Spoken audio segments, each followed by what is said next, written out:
आज हम बनाने वाले हैं हैदराबादी मटन मसाला रेसिपी। ये बहुत ही मज़े का बनकर तैयार होता है। इसको बनाना बेहद आसान है और ये बहुत ही झटपट बनकर तैयार हो जाता है।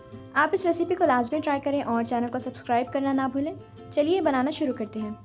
रेसिपी के लिए सबसे पहले हम यहाँ पर ले लेंगे 1/3 कप ऑयल और इसमें ऐड कर लेंगे 2 मीडियम साइज़ की स्लाइस की हुई अनियंस और इसे फ्राई कर लेंगे। यहाँ हम इसे तब तक फ्राई करेंगे जब तक कि प्याज हल्की सी लाइट ब्राउन नहीं हो जाती।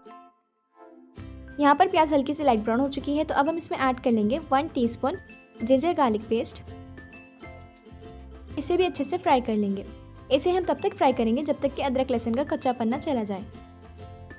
अब हम इसमें ऐड कर लेंगे मटन।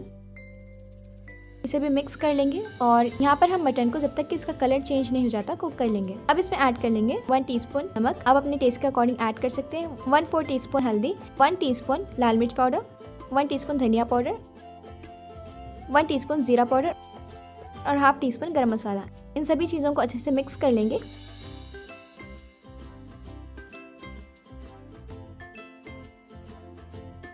अच्छे से मिक्स करने के बाद अब हम इसमें ऐड कर लेंगे हाफ कप टमाटो प्यूरी। ये फ्रेश टमाटो प्यूरी हम यहाँ पर यूज़ कर रहे हैं।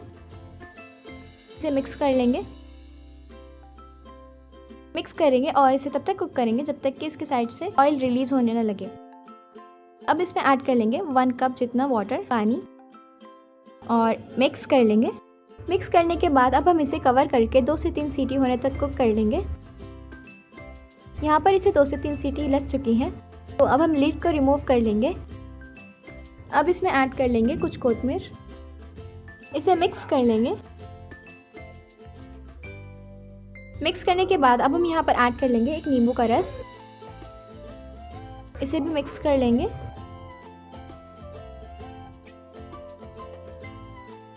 अब यहाँ पर हम इसे कवर करके लो फ्लेम पर 5 मिनट्स के लिए कुक कर लेंगे। 5 मिनट्स के बाद अब हमारा बहुत ही डिलीशियस हैदराबादी मटन मसाला बनकर तैयार हो चुका है। उम्मीद करती हूँ आपको हमारी आज की बताई हुई रेसिपी पसंद आई होगी। अब हमें कमेंट सेक्शन में ज़रूर बताएं कि नेक्स्ट आप कौन सी रेसिपी देखना चाहते हैं। हम इसे ज़रूर ट्राई करेंगे और आपका नेम भी मेंशन करेंगे। Thanks for watching.